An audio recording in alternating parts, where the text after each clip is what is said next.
Me conocen, las mías me conocen, las mías oyen mi voz, las mías me siguen. Esto introduce una dimensión que conviene destacar y de ahí el objetivo de este mensaje. Porque de lo contrario puede quedar en nuestra mente la declaración teológica, que es totalmente cierta. Fijaos cuántas cosas a nuestro favor. Jesús es la puerta, Jesús es el buen pastor. Jesús conoce, nos protege y da su vida por nosotros, punto final. Y a partir de ahí le añadimos que somos hijos del Rey y todo resuelto. Pero esto le añade una nueva dimensión. Me conocen, oyen mi voz y me siguen. Las mías me conocen, las mías oyen mi voz, las mías me siguen. Es decir, que esto significa que el pastor puede ser real, el buen pastor, que lo es. La voz de Dios puede ser real y puede ser que Jesús no sea ni reconocido ni sea seguido. Aunque la obra de Cristo sea perfecta, puede no ser vivida. Y eso es un gran problema. Entonces, ¿qué quiere decir Jesús o qué está añadiendo la Escritura en el día de hoy? Pues aunque la salvación, cierto, no depende del hombre, la salvación no depende del hombre, ocurre en él, tiene que ocurrir en él, tiene que penetrarle, tiene que atravesarle. Porque si esta segunda parte no se da, Jesús puede ser escuchado sin que nada cambie. Esta es la advertencia de hoy. Perfectamente comprendido y que nada se transforme, nada se reordene por dentro. Más aún, puede ser admirado y que no haya ninguna entrega. Esto es lo que se dice hoy.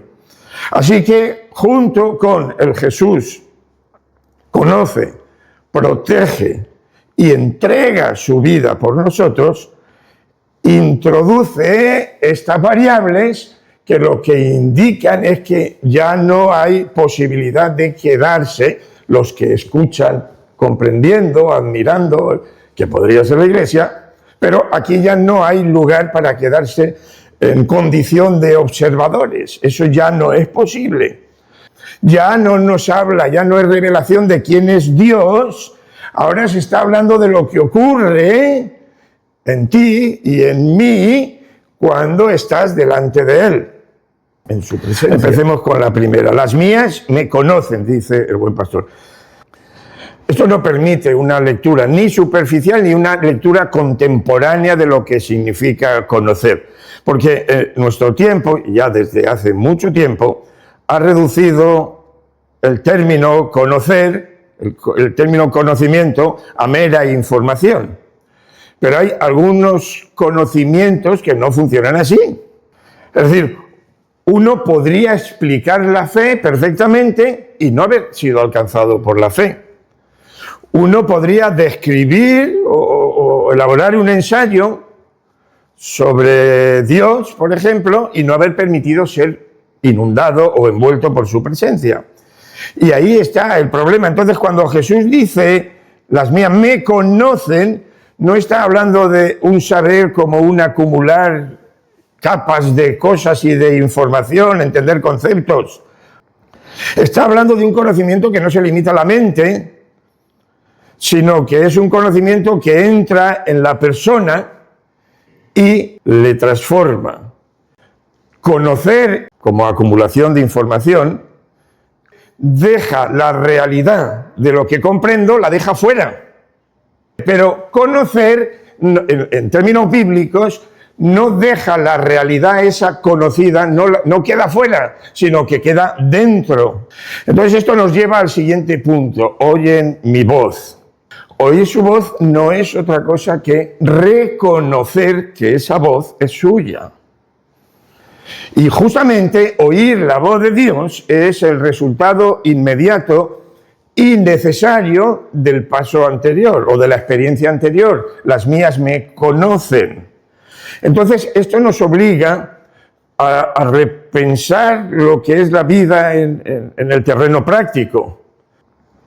Porque nosotros no vivimos en el vacío, si se trata de voces, no vivimos en un silencio que solamente es interrumpido por la voz de Dios cuando se dirige a nosotros, ¿no? Hoy en día vivimos rodeados de voces exteriores y rodeados de voces interiores. Rodeados de voces exteriores, la cultura, las influencias, la presión de la narrativa dominante. Voces interiores, los miedos, las culpas, los recuerdos. Fijaos qué amalgama. De manera natural, según abrimos los ojos, todo eso está pesando sobre nuestra cabeza, sobre nuestro corazón. La autopercepción que tenemos, todo intenta decirnos qué es verdad, qué no es verdad, qué es la realidad. Es más, intenta hasta decirnos quiénes somos nosotros. Después de todo este peso y de toda esta avalancha de drones y de misiles en el pensamiento, ¿qué voz es la que se ha convertido en la práctica en la voz confiable para nosotros? ¿Qué es la influyente, la familiar, la confiable? Entonces, oyen mi voz, insisto, exige, condición sine qua non, oyen mi voz, exige tener una historia con esa voz, si no, no hay manera de oírla. Por tanto, oír la voz es reconocerla. Entonces, la pérdida de la capacidad de oír la voz de Dios es el resultado de que lentamente otras voces empiezan a ocupar ese espacio. Cuando otros discursos se vuelven dominantes, cuando el corazón se acostumbra a otros tonos, la voz sigue ahí. Y la voz sigue siendo envolvente, pero deja de ser para nosotros significativa. Y para esos casos en los que, por la razón que sea, otras voces dominantes han ocupado el espacio que tendría que ocupar en nuestra mente, en nuestro corazón, la voz de Dios, lo que ocurre es que como sigue estando ahí, e insistentemente seguirá estando ahí como un eco que jamás terminará de diluirse, la voz de Dios me refiero, pues necesitará, y eso ocurre, que en determinado momento, pues todo nuestro suelo bajo nuestros pies desaparezca, que nuestra vida se estrelle, utilizando esta misma metáfora, contra algunos arrecifes, de manera que nuestras voces, nuestras explicaciones, nuestras seguridades de creyentes premium se derrumben y ya no nos sostengan. Cuando pasan esas cosas, el ruido externo e interno deja de tener tanta intensidad y es de nuevo que aparece la posibilidad de captar la voz de Dios. Es por eso que la oímos y no nos resulta como algo nuevo, es que estaba apagado. Entonces yo quisiera preguntar, es pregunta de final de punto, pero hace falta, ¿dónde estás? ¿Qué voz es la que en el fondo estamos reconociendo y autorizando? Jesús no ha terminado. Me conocen, y ese conocimiento hemos dicho que la realidad conocida entra dentro y reconfigura el ser interior. Oyen mi voz. Y como el ser interior ha estado reconfigurado, el seguimiento es sencillamente un resultado que no puede esperarse otra cosa. El seguimiento sería una vida reorientada, esa sería la afirmación. Fijaos, me conocen, la realidad conocida forma parte, no queda fuera. Yo conozco, o tú conoces, de física, de carpintería, la realidad queda fuera. Pero el me conocen, la realidad queda dentro, me reconfigura. Oigo su voz porque lo conozco, reconozco, tengo una historia con su voz. Y entonces me siguen, no es decir, ahora obligatoriamente voy a cumplir. No, es una reorientación de la vida como consecuencia de esa reorganización interna. O transformación, en términos más bíblicos. El me siguen es que no puede ser de otra manera. Porque el me conocen ha transformado a la persona. Y la persona transformada queda reorientada. Ahora necesariamente ya todo encaja. El pastor conoce, el pastor protege y el pastor entrega su vida por todos nosotros, pero eso deja de ser una realidad teológica y se convierte en realidad experiencial cuando, juntamente con el pastor conoce, el pastor protege, el pastor entrega su vida, eso queda muy bonito, pero eso se convierte en experiencia real cuando mis ovejas me conocen, mis ovejas oyen mi voz, mis ovejas me siguen. Ahora hace falta que todos consideremos no solamente lo que es Dios, sino lo que pasa en nosotros cuando estamos delante de ese Dios. Eso es lo que hace que algunos, todos, en algunas etapas de la vida, no terminemos de ver que Dios es Dios en nuestras vidas. Y es que nosotros no estamos siendo lo que hay que ser cuando se está delante de ese Dios, del cual estamos esperando esos lo que sea. Entonces, finalmente, la pregunta obligada. Esta no es para que la respuesta la demos en voz alta. Esto es una pregunta para que la respuesta la habitemos. ¿Reconoces la voz? No estoy diciendo si la entendemos, si la comprendemos bien, si podemos exponerla. No estoy diciendo que si estamos de acuerdo con ella. Reconozco la voz de Dios, porque al final todos seguimos ese estilo de vida, es forma de vida, la voz que reconocemos y a la que autorizamos para que presida nuestras vidas. Todos seguimos dos amigos caminando. Uno se había criado en el campo, el otro se había criado en la ciudad. Se habían encontrado, después de tanto tiempo, iban caminando por la ciudad. La ciudad, pues, atravesada de coches, de ruidos, de claxon, de voces, de gritos, de todo. Y de repente uno de los dos dice, ¿oyes? No, claro, como no voy a oír, si está lleno de ruidos, de coches. Un mirlo. Y sigue, míralo, en aquel árbol está. Siguen caminando y había una cafetería y uno de los que estaban en la cafetería, cuando fue a pagar, se le cayó una moneda y el amigo de la URRI, como si le hubiera una descarga de 2000 vatios.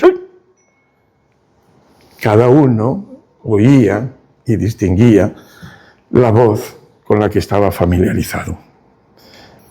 Eso es escuchar la voz de Dios, estar familiarizado con su voz. Familiarizado, como hemos dicho, es tener una historia con esa voz. ¿Y cómo tenemos una historia con esta voz? Pues porque lo conocemos y sabemos que conocerle es que el objeto, no es un objeto, es una forma de expresar, el objeto conocido, la realidad conocida no queda fuera. Eso es entender. Conocer es que la realidad viene a pasar y viene a estar dentro. Entonces, recordad, ya para terminar, querida Iglesia, vivimos no según lo que sabemos, sino según la voz que nos resulta familiar y a la cual le hemos conferido autoridad. No vamos a salir de esa. La cuestión es, ¿qué voz va a ser esa? Yo soy el buen pastor, conozco mis ovejas. Las mías me conocen a mí, las mías me conocen, oyen mi voz y me siguen. En este momento, la salvación deja de ser un concepto teológico y se convierte en una realidad experiencial, que es lo que quiere Jesús y es en definitiva el objeto de todo este análisis del capítulo 10 de Juan. Que Dios nos ayude, porque hay muchas circunstancias en esta iglesia, en este grupo pequeño que somos, muchas situaciones que requieren tomar decisiones. Y se pueden tomar, pero se pueden tomar desacertadamente. Y estamos esperando conocer la voz de Dios. Reconocer, es precioso, es reconocer, porque tenemos una historia. Y esa voz llegará como un mensaje en una predicación por un hermano, conocemos por la Biblia, sí, pero la voz es en el día a día. ¿Qué tengo que hacer? ¿Qué tengo que hacer con mi hijo? ¿Qué tengo que hacer con esto? ¿Qué tengo que hacer ante esta situación? ¿Qué tengo que hacer? Eso es la voz de Dios, oír la voz de Dios. Me gusta más reconocer la voz con la cual tengo una historia. Yo le pido a Dios que os bendiga porque sé, sin saber, sabiendo en la superficie, porque hay cosas que ni el pastor ni necesariamente ha de saber. Entonces hay cosas que necesitan respuestas y que solamente escuchando la voz de Dios las vais a poder dar. Entonces las vais a poder dar, con toda seguridad, porque esa voz nunca se va a cansar de perseguiros, nunca se va a cansar de perseguirnos. El bien y la misericordia, yo digo me perseguirán. Milton, como dice, me acompañarán. Me perseguirán es una compañía tozuda de decir, yo no te suelto. Tú me podrás soltar, pero yo no te suelto, yo no te dejo. Que Dios nos bendiga y que nos ayude a mejorar su conocimiento, la sensibilidad para escuchar y sobre todo la valentía y la fuerza para seguirle.